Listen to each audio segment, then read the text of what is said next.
Supreme court के full court यानी सभी जजों की बैठक ने एक अहम फैसला लिया है। कोर्ट ने उन अतिरिक्त वेतन बढ़ोतरी को रद्द कर दिया है जो पिछले कुछ सालों में कुछ पूर्व मुख्य न्यायाधीशों ने अपने खास अधिकार यानी डिस्क्रिशनरी पावर्स का इस्तेमाल करते हुए चुनिंदा कर्मचारियों को दी थी। ये पूरा मामला कहां से शुरू हुआ, चलिए आपको बताते हैं। तो आमतौर पर किसी भी दफ्तर में कर्मचारियों की सैलरी हर साल तय नियमों के हिसाब से बढ़ती है, लेकिन सुप्रीम कोर्ट में पिछले कुछ वर्षों में एक अलग चलन देखने को मिला।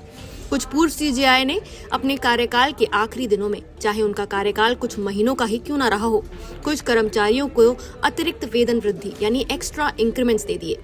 इनमें ज्यादातर वही कर्मचारी थे जो सीजेआई के निजी स्टाफ में काम करते थे या जिन्हें बेहद कुशल माना गया। करीब 2000 कर्मचारियों को पिछले 4 साल में सामान्य तौर पर 2 से 3 अतिरिक्त इंक्रीमेंट्स मिले, लेकिन कुछ खास कर्मचारियों को 6 तक अतिरिक्त इंक्रीमेंट्स दे दिए गए। नतीजा ये हुआ कि उनकी सैलरी सामान्य वेतनमान से लगभग 1.5 गुना यानी 150% तक पहुंच गई। इस मुद्दे पर ये फुल कोर्ट की बैठक हुई, जहां इस सैलरी असमानता को लेकर सवाल उठे। बैठकों में जजों की राय साफ थी। सुप्रीम कोर्ट कोई राज्य नहीं है और मुख्य न्यायाधीश कोई राजा नहीं है कि अपनी मर्जी से वेतन बढ़ोतरी बांटते रहें।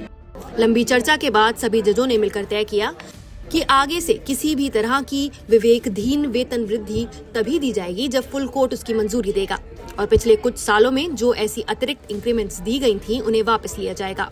तो अब कर्मचारियों पर क्या असर पड़ेगा? इस फैसले का सीधा असर उन कर्मचारियों पर पड़ा जिन्हें अतिरिक्त इंक्रीमेंट्स मिले थे।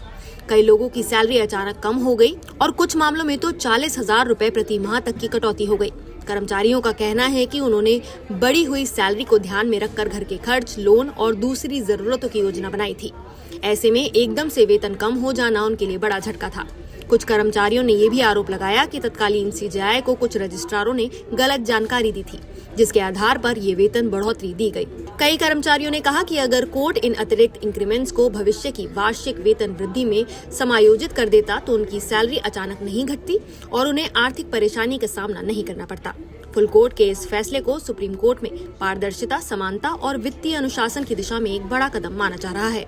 संदेश साफ है, अब सैलरी और सुविधाओं से जुड़े फैसले व्यक्तिगत मर्जी से नहीं बल्कि सामूहिक और नियमों के तहत लिए जाएंगे। फिलहाल आपकी इस पूरे मुद्दे पर क्या राय है, हमें कमेंट करके जरूर बताइए। नमस्कार, मैं हूं मानक गुप्ता। अगर आपको हमारा ये वीडियो पसंद आया हो तो इसे लाइक और शेयर जरूर करें, और हाँ, हमें सब्सक्राइब और फॉलो करना ना भूलें ताकि आप देश और दुनिया की कोई खबर मिस ना करें। तो जुड़े रहिए हमारे साथ और देखते रहिए News 24।